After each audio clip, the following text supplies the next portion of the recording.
Hi everybody, it's Dr. Barbara Berkeley. I'm here today with my cat Louie, and we're going to talk to you a little bit about alcohol. I think Louie is going to go away before I begin my talk. At any rate, alcohol is a problem for people during the holidays because of the weight gain that it can possibly cause. And I think there's a misperception about it that I want to clear up.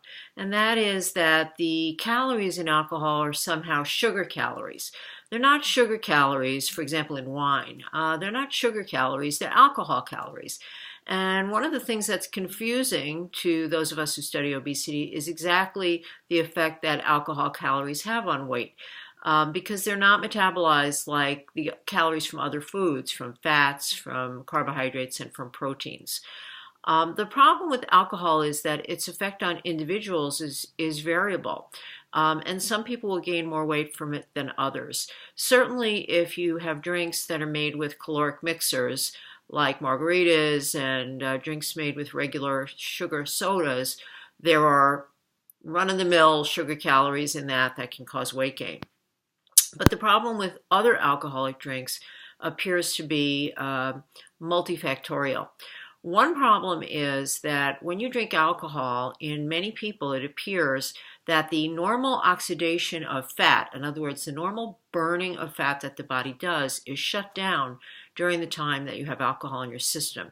And this is probably because the body is detoxifying the alcohol, which is actually a poison to the human body. So you're not burning the normal calories that you would burn while you're drinking alcohol. That's a problem. Also, when alcohol calories are diverted often into fat, that fat deposition often happens in the center of the body, which is the area that we don't like to see weight gain.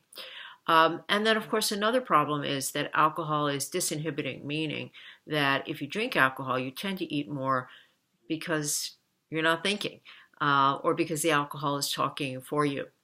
So what can you do over the holidays, since you probably are going to be in situations, definitely going to be in situations where alcohol is available? Well, here's a couple of tips.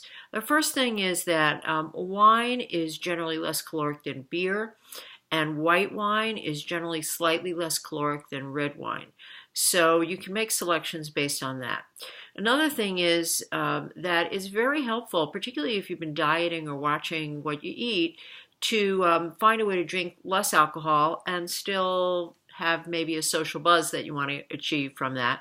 If you haven't been eating that much, you might find that just having a wine spritzer, which is wine cut with club soda, will be enough to make you feel pleasant. And if you wind up having 2 glasses, you only really had 1 glass of wine.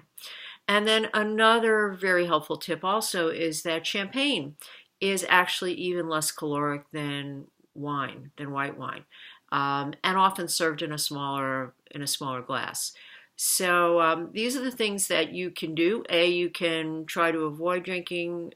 B, you can really watch what your food choices are while you're drinking and be aware that you may not be thinking clearly about your goals.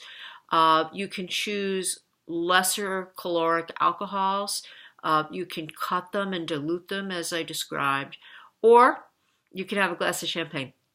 So have a wonderful continued holiday season, and we'll talk more.